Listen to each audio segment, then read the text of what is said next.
Kami siap untuk mendengarkan kebenaran firman-Mu, bahkan dimanapun setiap orang yang bisa terjangkau oleh Injil Kristus, biarlah mereka juga mengalami kasih-Mu. Di dalam nama Yesus kami berdoa dan mengucap syukur. Haleluya. Amin. Silakan duduk, Tuhan Yesus memberkati. Puji Tuhan, kita kembali bertemu hari ini dalam sukacita, di dalam damai sejahtera, di dalam kekuatan dan pertolongan yang dari Tuhan. Karena Tuhan kita adalah Tuhan yang baik, Tuhan yang setia, Tuhan yang benar. Di dunia ini ada kerajaan. Kerajaan manusia dan kerajaan sorga. Ya. Pertanyaannya, apakah kita tinggal di dalam kerajaan manusia, masih di dalam diri sendiri, atau mengandalkan agama kita, atau sudah tinggal di dalam kerajaan sorga? Baik, tema kita hari ini adalah berdirilah teguh. Ya, berdirilah teguh, saudara. Jadi kita mau diingatkan bagaimana saudara bisa berdiri di dalam kasih Tuhan, di dalam kebenaran Tuhan, di dalam kedaulatan Tuhan. Kita mulai ayat pertama dari 1 Korintus 15 ayatnya yang ke-57. Tetapi syukur kepada Allah yang telah memberikan kepada kita kemenangan oleh Yesus Kristus Tuhan kita. Saya ulangi, tetapi syukur kepada Allah yang telah memberikan kepada kita kemenangan oleh Yesus Kristus Tuhan kita.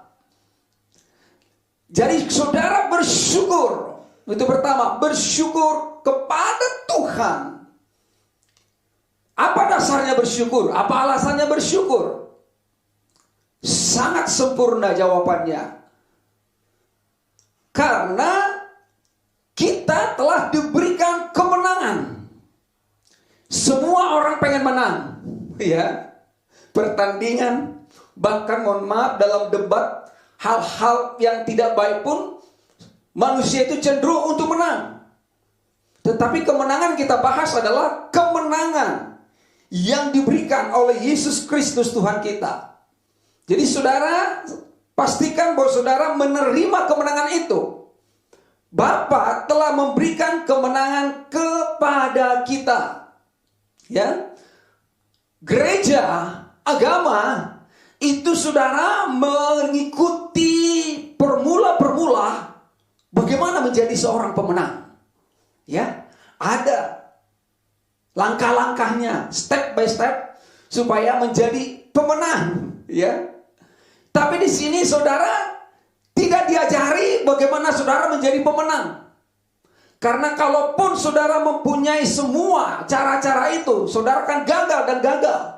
Karena yang menang adalah engkau sendiri, adalah usahamu sendiri.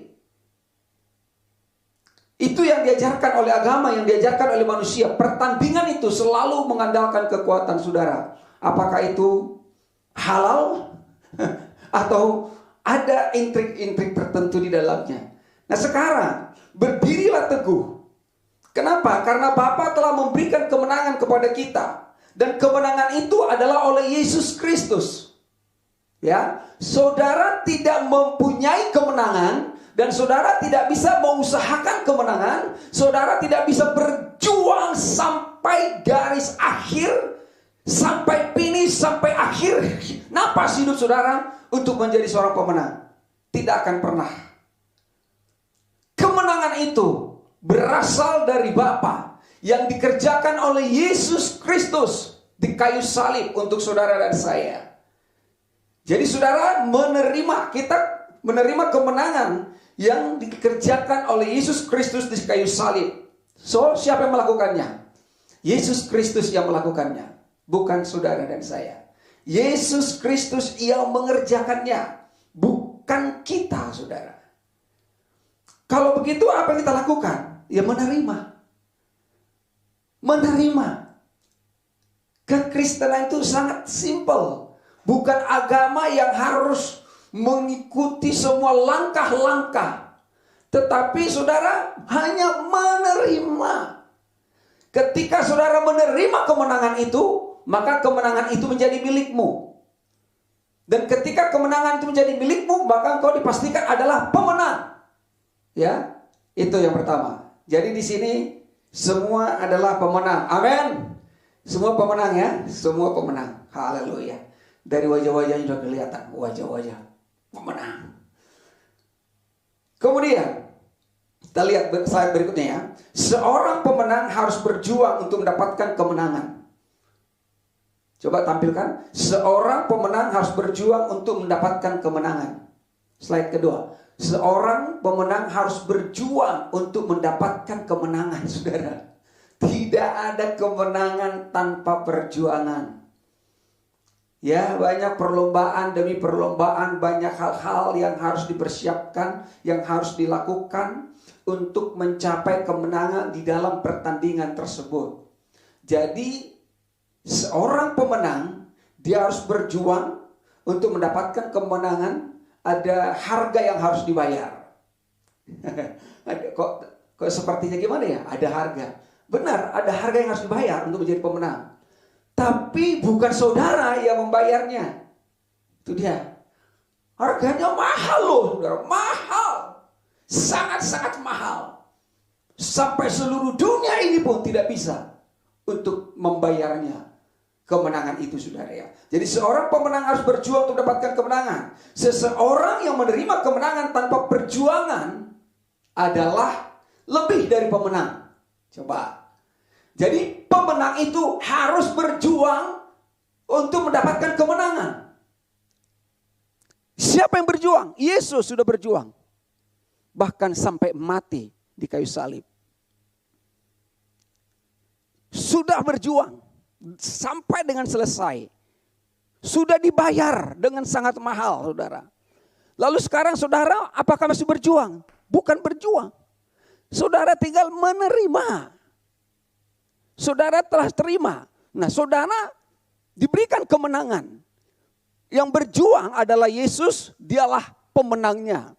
Tetapi saudara menerima kemenangan tanpa perjuangan seperti yang dilakukan oleh Yesus. Kan itu yang terbalik di agamawi bahwa bayar harga pikul salib sangkal diri. Gak boleh lakukan ini, lakukan itu. Saudara, ya kalau kamu sekarang lagi sakit, itulah salibmu. Suamimu lagi kacau, itu salibmu. Usahamu lagi bangkrut, itu adalah salibmu. Ini yang terbalik, saudara. Pikul salib itu bukan berarti saudara memikul beban yang berat. Pikul salib itu artinya saudara menerima kemenangan dari Tuhan. Itulah salibmu, salib kemenangan, bukan salib penderitaan. Seperti yang dialami oleh Yesus Kristus. Jadi kita sekarang yang menerima kemenangan tanpa perjuangan itu disebut lebih dari pemenang. Alkitab menjelaskan itu, saudara. Jadi kalau ditanya misalnya, kan suka begitu MC di dalam event-event ibadah ya. Apa kabar? Menang. Bukan. Lebih dari pemenang. Jadi jangan diganti ayat Alkitabnya. Saudara lebih dari pemenang. Saudara lebih dari pemenang. Ya. Di dalam Roma 8:37. Tetapi di dalam semuanya itu kita lebih daripada orang-orang yang menang. Oleh Dia yang telah mengasihi kita. Ya. Di dalam semuanya itu tanpa terkecuali. Di dalam semuanya itu gak perlu dijabarkan one by one.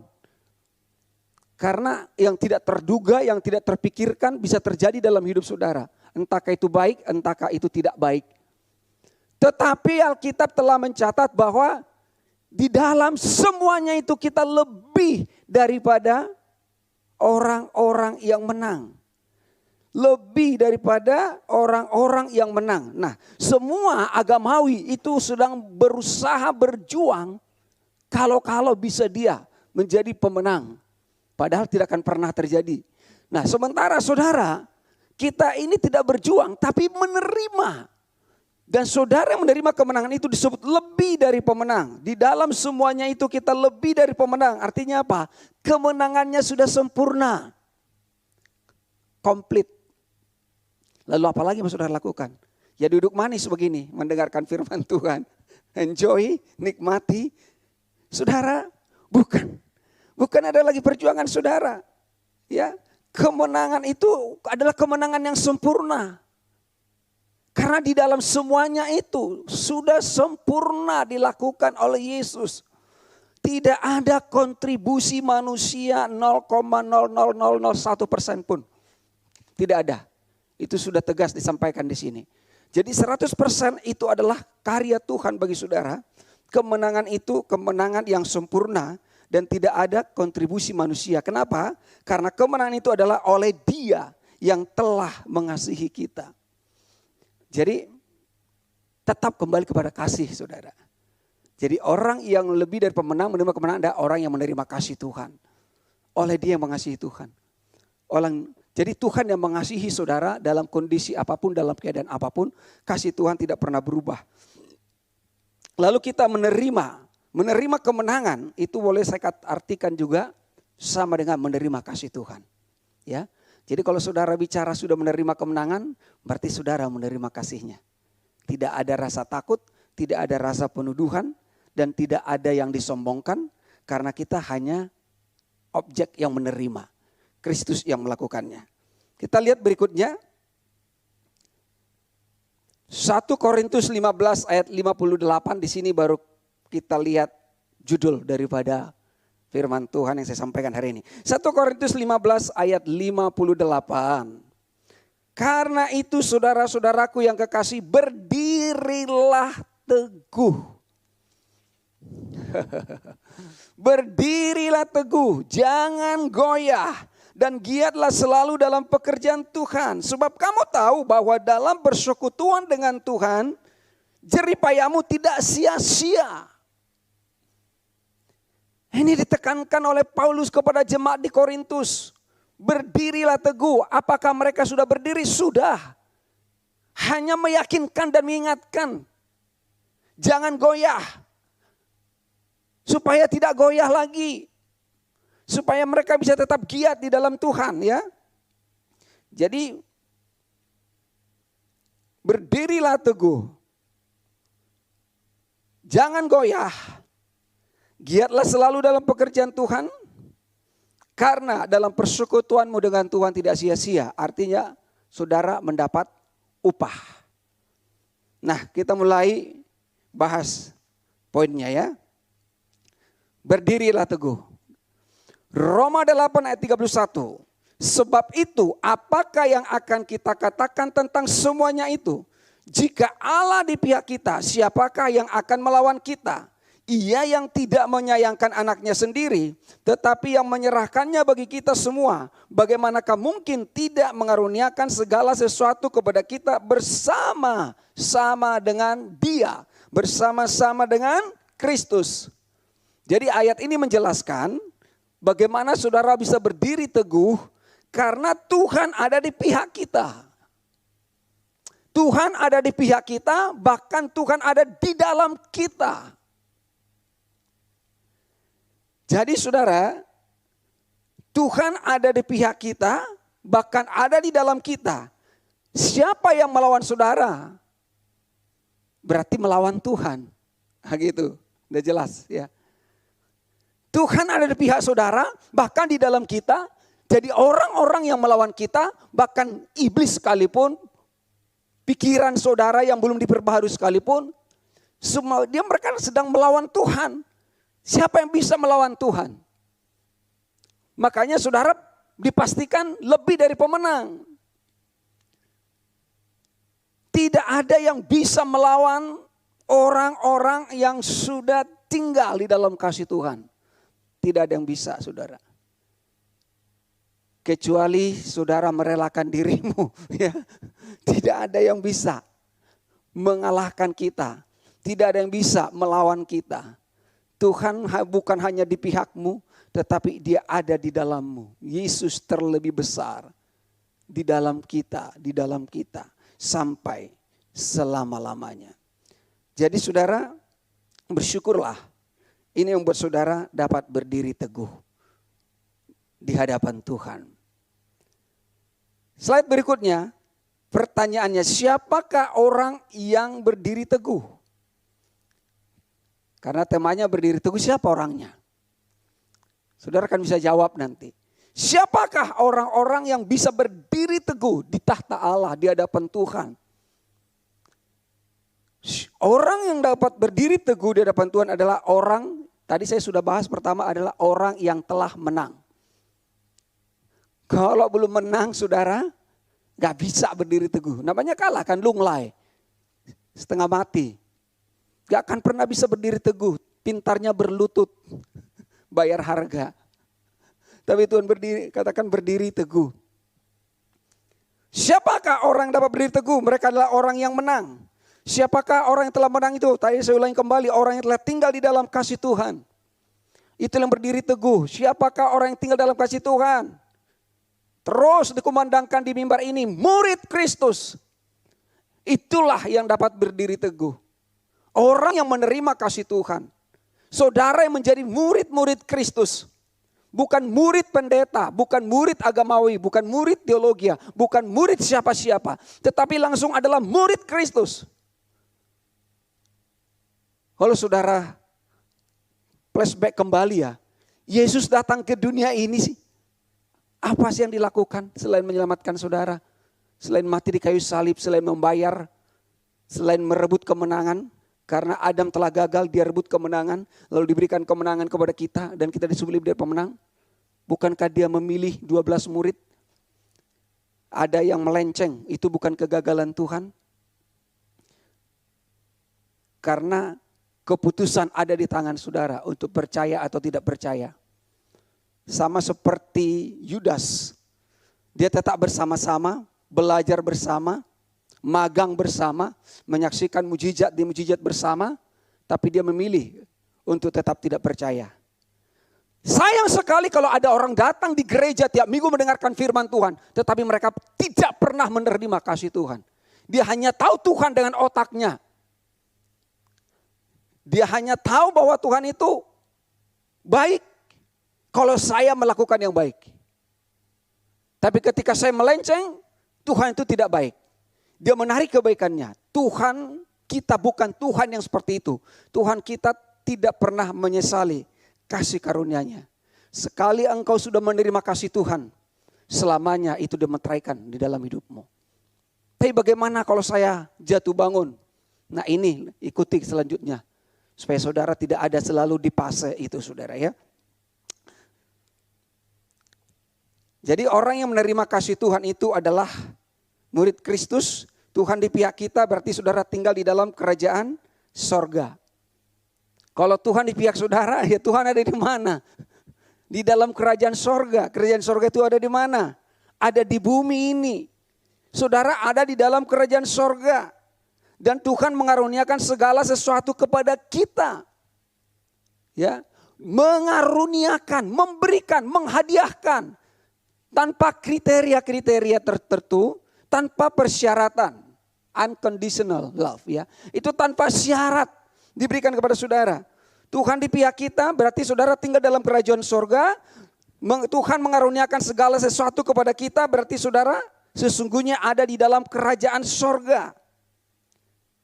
Saudara berada dalam kerajaan sorga. Kita berada di dalam kerajaan sorga. Ada amin. Lanjutan minggu yang lalu. Apa katanya? Kita sekarang ada di kawasan kerajaan sorga. Jadi bukan welcome. Bukan welcome lagi ya. Kalau welcome kan bisa selamat datang. Setelah saudara lihat, oh ini Bali, langsung balik. Pulang saudara ya. Kayaknya lebih indah deh di Danau Toba misalnya. Saudara. Tapi ini Anda sudah masuk. Melanjutkan yang kemarin. Siapa yang berdiri teguh? Itu mereka telah berada di kawasan kerajaan sorga. Tapi pilihan masih ada dalam hidupmu. Engkau mau keluar atau mau tetap berada di dalamnya. Tapi puji Tuhan tanpa saya tanya. Semua saudara di sini mau tetap tinggal dalam kawasan kerajaan sorga. Amin. Steril loh, steril. Gak ada COVID di sana. Steril. Itu benar-benar saudara menikmati. Jadi orang yang menang itu mereka telah berada di kawasan kerajaan sorga. Saya sangat diberkati dengan itu saudara. Kadang dengan masalah yang kita hadapi sepertinya kita ada di mana gitu ya. Jangankan menanyakan dirimu ada di mana. Tuhan pun kau tanya, Tuhan di mana engkau? Itu adalah orang-orang yang ada di luar kawasan kerajaan sorga. Atau mungkin cuma melihat. Jadi mereka sekedar melihat, oh itu gedungnya lantai 46, oh begini, tapi gak pernah masuk. Bisa jadi para pengkhotbah seperti itu. Ya, dia tahu tentang Yesus, oh begitu Yesus mati menyelamatkan begini, tapi kamu harus begini-begini. Inilah kesalahannya. Kalau saudara sudah masuk dalam kawasan kerajaan sorga, ya jangan dong cuma di pintu gapuranya gitu ya. Waktu minggu lalu tampilkan kan welcome to Bali gitu ya. Lalu saudara bilang, oh aku udah di Bali, tapi saudara gak masuk. Gak mau nikmatin apa ada yang di dalamnya. Saudara juga jangan begini, jangan cuma oh ya ini kawasan kerajaan sorga, udah deh udah cukup, yang penting udah kulihat. Ya di pinggirnya juga gak apa-apa, dapat remah-remahnya juga gak apa-apa. Gratis loh. Segala yang indah, segala yang mulia, segala yang suci, segala yang benar, segala yang disebut kebajikan, segala yang disebut kemurahan, itu ada di kawasan kerajaan sorga. Jadi kalau Daud pun mendapatkan pewahyuan kebajikan dan kemurahan belaka akan mengikut aku seumur hidupku. Ini bayangkan ini saudara, ini mimbar inilah kawasan kerajaan sorga. Saudara masuk di sini saudara nikmati segala sesuatu. Kalau di bumi Adam menikmatinya kan sebelum dia jatuh dalam dosa. Adam itu menikmati segala sesuatu yang sempurna, yang baik, yang diciptakan Tuhan di hari yang ke-7. Bukankah saudara sudah ada di hari yang ke-7? Dan saudara sudah hidup di dalam kawasan kerajaan sorga. Wow, itu paling keren. Saya katakan kepada saudara jangan keluarlah. Jangan keluar masuk saudara ya. Sekali saudara sudah masuk dalam kawasan kerajaan sorga. Karena banyak di sana yang harus masih saudara pelajari. Banyak hal yang akan Tuhan singkapkan, Tuhan bukakan kepada kita. Kemudian yang kedua, siapakah orang yang berdiri teguh? Orang yang berdiri teguh itu adalah orang yang tidak goyah. Tadi kan yang menang. Jadi tidak goyah.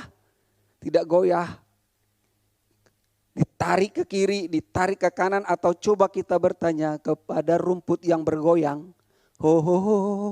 Bukan. Jadi ya gitu. Awalnya Petrus kan seperti itu, artinya buluh kan, Simon. Jadi angin akan membawa dia kemana pergi, ya kan?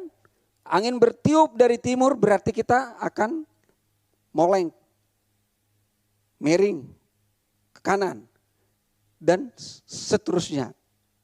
Ya, orang yang tidak goyah, tidak akan goyah. Kenapa tidak akan goyah, saudara? Tidak menyimpang ke kiri dan ke kanan. Ini dia orang yang tidak goyah. Jangan ada lagi yang goyah, saudara. Di luar sana sudah sangat banyak yang goyah. Gak jelas imannya kemana. Tidak akan goyah, tidak menyimpang ke kiri dan ke kanan. Artinya tidak terkontaminasi lagi dengan ajaran-ajaran agamawi.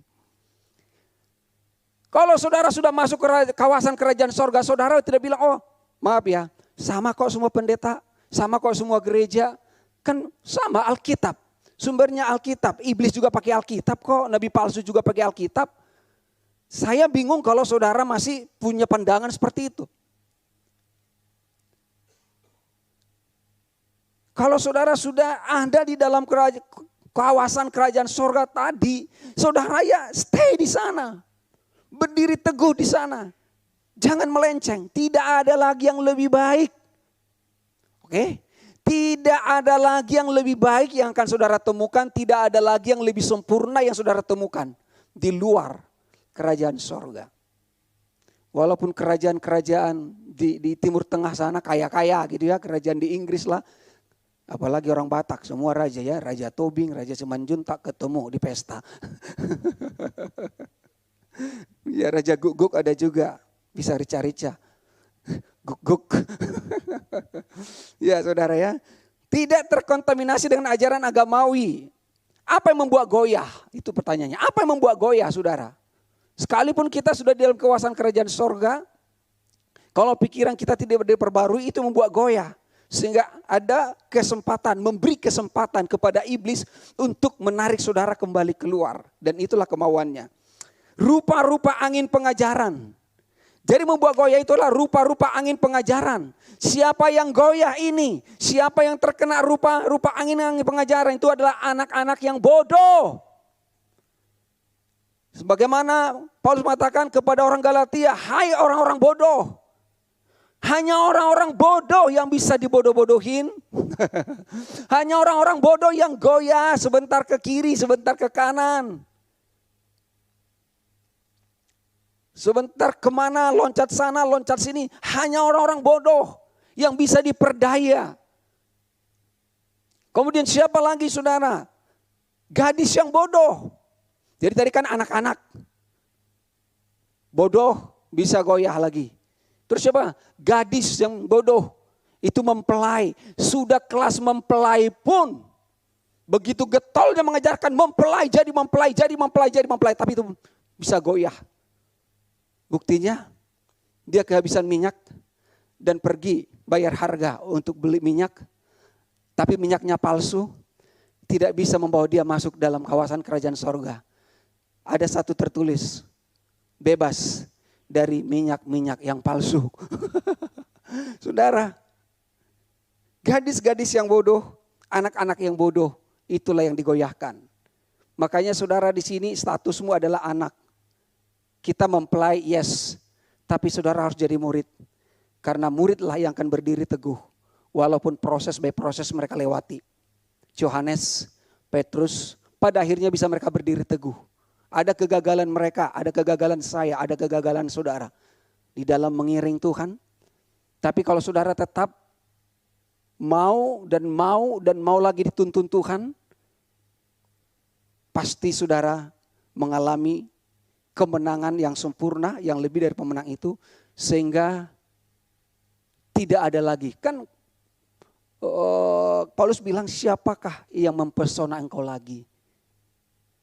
Tidak ada lagi yang mempesona saudara ajaran apapun di dunia ini selain daripada Kristus. Saya baca ayatnya di dalam Efesus 4 ayat 14. Sehingga kita bukan lagi anak-anak yang diombang-ambingkan oleh rupa-rupa angin pengajaran, oleh permainan palsu manusia dalam kelicikan mereka yang menyesatkan. Itu sudah ada ya. Jadi siapa yang goyah ini? Setiap kita juga sasaran iblis untuk digoyahkan. Tapi dia gak bisa menyentuh saudara. Kenapa? Kita dalam Kristus dan Kristus dalam kita dan Tuhan di pihak kita. Jadi kalau ada yang mencoba mengganggu saudara, bukan saudara yang melawan. Makanya tidak ada yang bisa melawan saudara. Seng ada lawan. Saudara sudah lebih dari pemenang. Nah siapa ini yang mengajarkan rupa-rupa pengajaran permainan palsu manusia dalam kelicikan mereka menyesatkan? Banyak. Bertebar nabi-nabi palsu, pengkhotbah palsu saudara. Yang mengajarkan kau harus berbuat baik, dia sendiri pun gak bisa berbuat baik. Kau harus lakukan ini, dia sendiri pun tidak bisa. Menipu diri sendiri. Hanya kelicikan, permainan yang palsu. Tidak ada yang bisa yang masuk palsu. Tadi saya katakan minyak palsu tidak bisa membuka pintu rumah mempelai untuk gadis yang bodoh masuk. Ayat 15, tetapi dengan teguh berpegang kepada kebenaran di dalam kasih kita bertumbuh di dalam segala hal ke arah Dia, Kristus yang adalah kepala. Jadi saudara tidak lagi goyah oleh rupa-rupa angin pengajaran. Saudara tidak terpesona oleh kehebatan Dia, oleh karunia yang dimiliki oleh orang-orang tertentu. Oleh hasil-hasil pencapaian yang begitu hebat. Seperti gereja Babel. Saudara tidak terpesona lagi. Sabarlah. Waktunya pasti tiba. Kita juga akan dikirimkan Tuhan. Orang-orang yang mau masuk kerajaan sorga. Semua ada titik dan waktunya pasti tiba saudara. Sehingga ibadah ini terus berkembang. Dan terus berkembang berlipat-lipat ganda diberkati Tuhan ya. Dengan teguh berpegang kepada kebenaran Kristus. Apa itu kebenaran Kristus saudara? Tuhan adalah kasih. Itulah kebenarannya. Tuhan adalah kasih. Di dalam kasih kita bertumbuh di dalam segala hal. Jadi saudara, di dalam kasih kita bertumbuh. Tumbuhnya di dalam kasih, jangan di luar kasih ya. Di dalam kasih. Dan kalau saudara bertumbuh, tinggal hidup dalam kasih, itu artinya sudah tinggal di dalam segala hal. Jadi tidak ada pemisah-pemisahan. Kalau anak-anak kuliah kan bagi-bagi jurusan. Kalau di sini cuma satu jurusannya.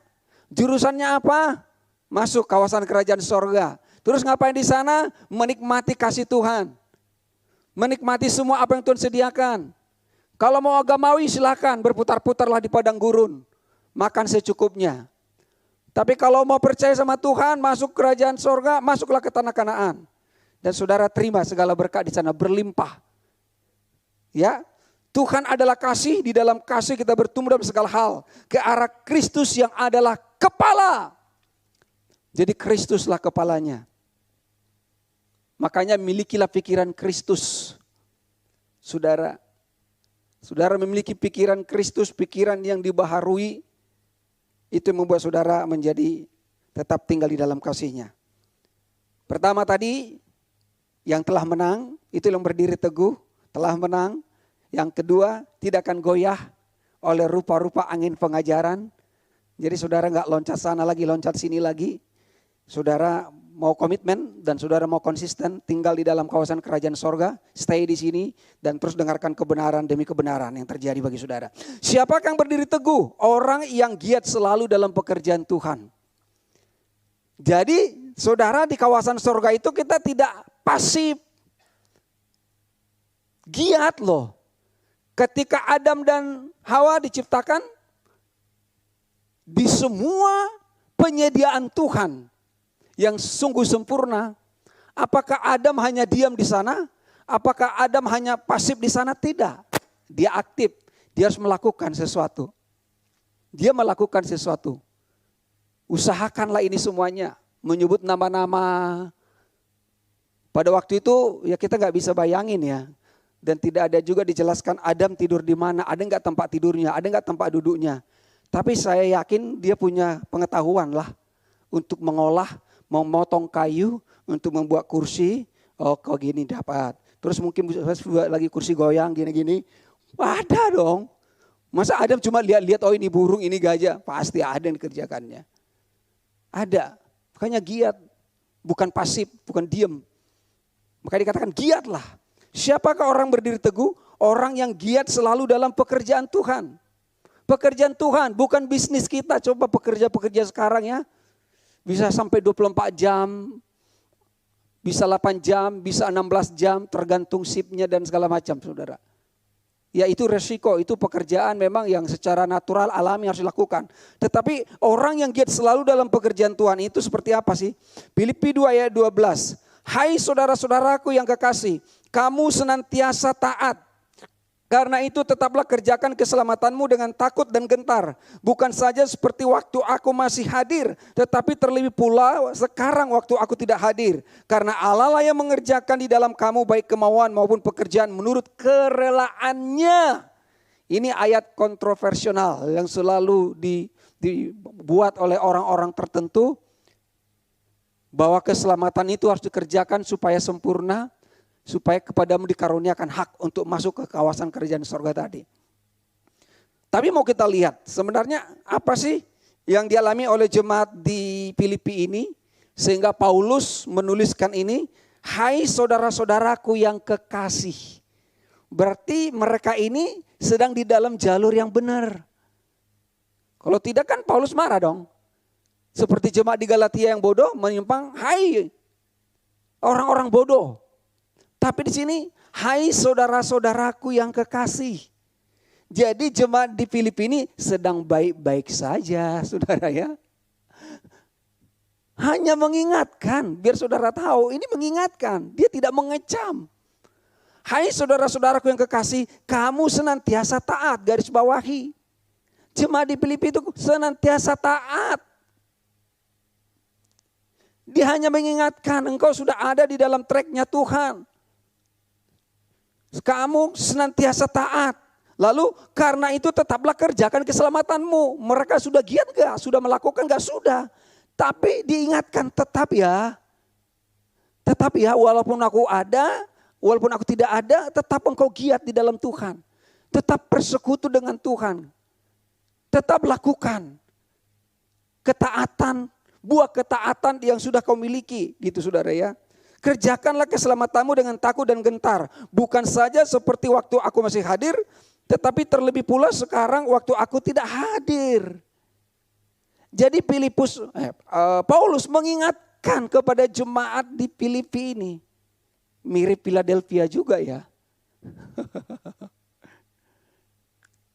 Mirip Filipino juga. Saudara lihat.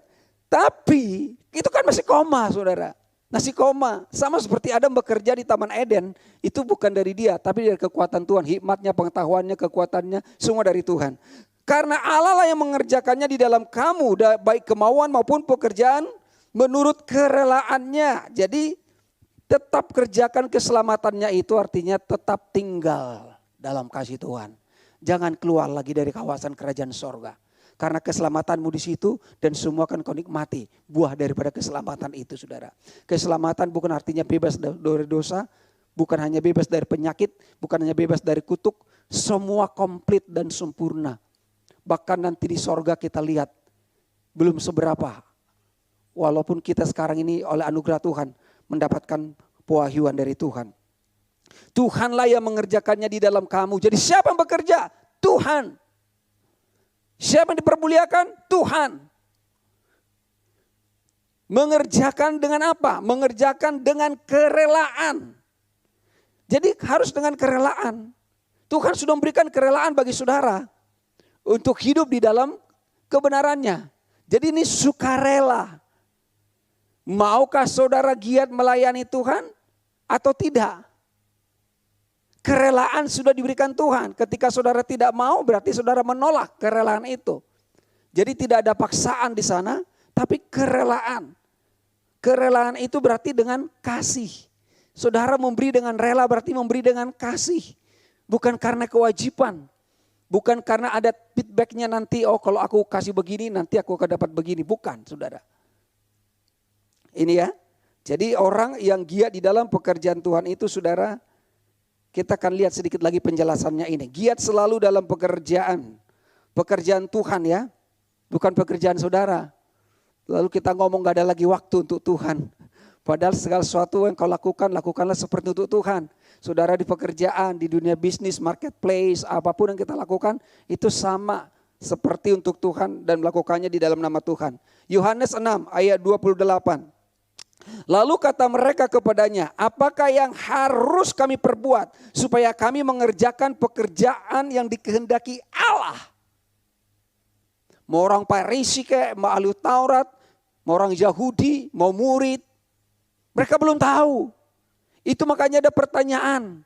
Dan Tuhan jawab bagi saudara. Saya ulangi, apakah yang harus kami perbuat supaya kami mengerjakan pekerjaan yang dikehendaki Allah?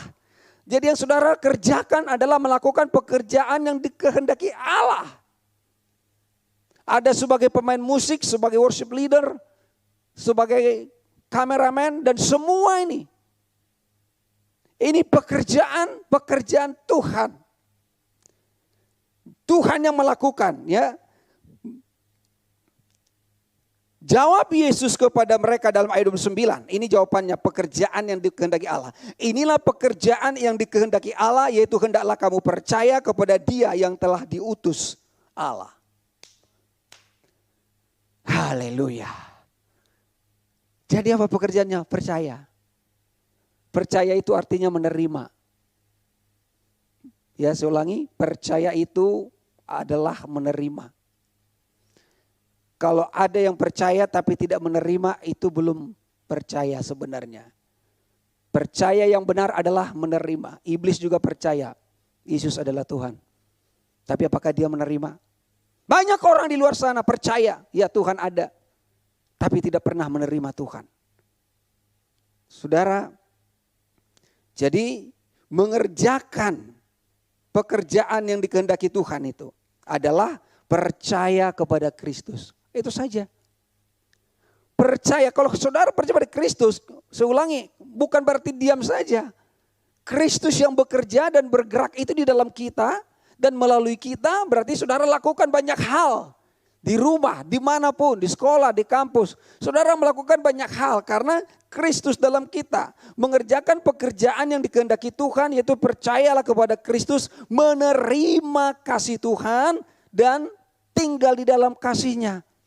Jangan lagi melenceng ke kiri ke kanan. Atau saya tandaskan lagi deh, saudara, tinggallah di dalam kawasan kerajaan sorga. Keren banget itu saudara ya. Dimanapun posisimu di sudut daripada Jabodetabek ini, tapi saudara, sesungguhnya kita ada di dalam kerajaan sorga. Kerajaan sorga tidak kekurangan. Segala sesuatu ada di sana. Kebutuhan kita beda-beda. Dan kebutuhan kita yang berbeda-beda itu tuh saudara akan temukan di dalam kerajaan sorga tersebut. Baik, saya lanjut lagi sedikit lagi saudara. Siapakah yang orang yang berdiri teguh? Kan berdiri teguh, yang menang, yang tidak goyah, yang giat selalu dalam pekerjaan Tuhan. Siapakah yang dapat berdiri teguh? Orang yang mendapat upah dari Tuhan. Jadi saudara ada upahnya. Tapi saudara tidak sedang mengejar upah itu. Siapakah orang yang berdiri teguh? Orang yang mendapat upah dari Tuhan. 1 Korintus 15 ayat 58b, saya ulangi kembali. Sebab kamu tahu bahwa dalam persekutuan dengan Tuhan jeripayamu tidak sia-sia. Jadi saudara ibadah tidak sia-sia. Datang di tempat ini tidak sia-sia. Pekerjaan yang kau lakukan walaupun tidak dihargai oleh orang lain. Tidak sia-sia. Nilai-nilai yang saudara ikuti bukan lagi nilai-nilai standar dunia ini. Karena itu juga semua kan sia-sia. Tetapi ketika saudara berdasarkan nilai-nilai Tuhan, kebenaran firman, maka saudara tidak akan kehilangan upah. Bahkan dalam kitab Wahyu dikatakan, tuliskan berbahagialah orang-orang yang mati dalam Tuhan. Sebab mereka akan berhenti dari jerah lelahnya. Dan dia akan mendapat upah dari apa yang dikerjakan di bumi ini. Jadi saudara, ada upahmu nanti di sorga. Sudah pernah dijelaskan ya, ketika Stefanus dirajam dengan batu sampai mati, dia melihat Yesus berdiri, artinya welcome. Disambut langsung oleh Yesus. Kenapa? Karena dia sudah hidup dalam kasih Tuhan, dia adalah murid Kristus yang sejati. Tapi kalau saudara cuma hanya anak-anak, yang tidak mau bertumbuh, tidak perlu Yesus yang menyambut kita kali. Suruh aja yang lain. Bahkan murid yang tidak terkenal. Coba kalau saudara diundang ke satu pertemuan orang yang sangat penting. Atau yang terpenting lah ya, orang nomor 1 lah. Lalu saudara disambut dengan berdiri, itu suatu kehormatan yang luar biasa saudara. Jadi masuk ke surga itu tidak malu-malu, tapi berdiri teguh gitu ya. Berdiri teguh, bangga dalam hal yang positif. Bangga karena aku punya Tuhan, ini aku Tuhan. Apa yang aku kerjakan, semua itu enggak untuk saya. Saya tidak mencari kemuliaan untuk diriku, tapi kemuliaan untukmu. Baru katakan, ayo makan. Makan aja kerja kita di sana nanti. Enggak ada perkawinan dengan 7 bidadari saudara ya. Hai laki-laki yang baik. Jangan mikirnya ke sana saudara. Baik. Dalam persekutuan dengan Tuhan, jeripayamu tidak sia-sia, persekutuanmu dengan Tuhan. Itu yang putus dari Adam saudara ya. Setelah memakan dari buah pengetahuan tentang yang baik dan jahat, itu sudah putus dari Adam. Persekutuan itu sangat indah, sangat mahal. Karena dalam persekutuan itu saudara akan mendapatkan segala sesuatu jawaban, bahkan hal-hal yang misteri, yang tidak terpecahkan, yang tidak bisa dijawab oleh orang pintar sekalipun. Saudara akan temukan di sana saudara. Dalam persekutuan dengan Tuhan jeripayamu tidak sia-sia. Jadi orang yang berdiri teguh jeripayahnya tidak sia-sia. Tidak sia-sia. Ada yang bawa makanan, ada yang bawa ini. Tidak ada sia-sia. Walaupun orang tidak tahu tapi kita menikmati. Tidak sia-sia. Ya. Orang agamawi jeripayahnya akan sia-sia. Wow. Sedikit lagi ya. Orang agamawi jeripayahnya akan sia-sia. Mari kita buktikan. Sama-sama kita berjerih lelah. Sama-sama kita giat sekarang melayani Tuhan. Sama-sama kita giat dalam pekerjaan Tuhan. Giat dalam pekerjaan kita. Tetapi orang yang sudah di dalam kawasan kerajaan sorga, upahnya akan ada tetap. Tapi orang yang hanya masih di luar saudara, belum mengalami kasih Tuhan, hanya agamawi tanpa upah. Mari kita lihat dalam 1 Korintus 3 ayat 10. Sesuai dengan kasih karunia Allah yang dianugerahkan kepadaku. Dan orang-orang lain membangun saya ulangi. Aku sebagai seorang ahli bangunan yang cakap telah meletakkan dasar dan orang lain membangun terus di atasnya. Tetapi tiap-tiap orang harus memperhatikan bagaimana ia harus membangun di atasnya. Karena tidak ada seorang pun yang dapat meletakkan dasar lain daripada dasar yang diletakkan, yaitu Yesus Kristus. Nah, dasar sudah ada. Dan kita sedang membangun di atas dasar itu. Semua orang beribadah hari ini, mereka sudah berdiri di atas sebuah dasar. Tapi siapa dasarnya? Hanya satu dasarnya, itu Kristus. Siapa Kristus? Mesias yang menyelamatkan saudara, yang mengasihi kita, yang telah mengutus Roh Kudus tinggal di dalam kita. Tapi kalau orang-orang di luar sana, mereka membangun di atas mana? Di atas agamawi, di atas usaha dan perbuatan mereka. Sehingga saudara, ya sia-sia. Jadi Paulus katakan telah meletakkan dasar. Dasarnya apa? Kristus. Dasarnya apa? Kasih. Itu. Kalau tanpa kasih semua adalah nol. Semua pengabdian, pengorbanan kita, saudara. Agamawi meletakkan dasar yang lain, yaitu hukum Taurat dan perbuatannya. Jadi siapa yang melakukannya, itulah yang selamat. Tapi tidak ada orang yang bisa melakukannya. Nah, di dalam 1 Korintus 3 ayat 12 selanjut, entahkah orang membangun di atas dasar ini dengan emas, perak atau permata, kayu, rumput kering atau jerami. Sekali kelak pekerjaan masing-masing orang yang akan nampak, karena hari Tuhan akan menyatakannya. Sebab ia akan nampak dengan api, dan bagaimana pekerjaan masing-masing orang diuji oleh api itu. Ayat 14, jika pekerjaan yang dibangun seseorang tahan uji, ia akan mendapat upah. Jika pekerjaannya terbakar, ia akan menderita kerugian. Tetapi ia sendiri akan diselamatkan, tetapi seperti dari dalam api. Jadi ada dua di sini. Ada dua pekerja. Dua pekerja. Dua yang membangun di atas dasar. Dua yang berjerih lelah. Dua yang giat selalu. Satu orang agamawi, satu orang-orang yang sudah di dalam Kristus. Nah, hasil pekerjaan mereka ada disebutkan di sini. Yang pertama, kalau saudara dan saya sebagai murid Kristus yang telah tinggal dalam kawasan kerajaan surga, maka kita membangunnya di atas emas, perak, dan batu permata. Tahan uji. Karena tahan uji dapat upah. Emas, firman. Itu firman, saudara ya. Karena engkau berpegang kepada firmanku. Karena engkau tidak menolak firmanku kepada jemaat Philadelphia. Saudara, perak itu karya Kristus.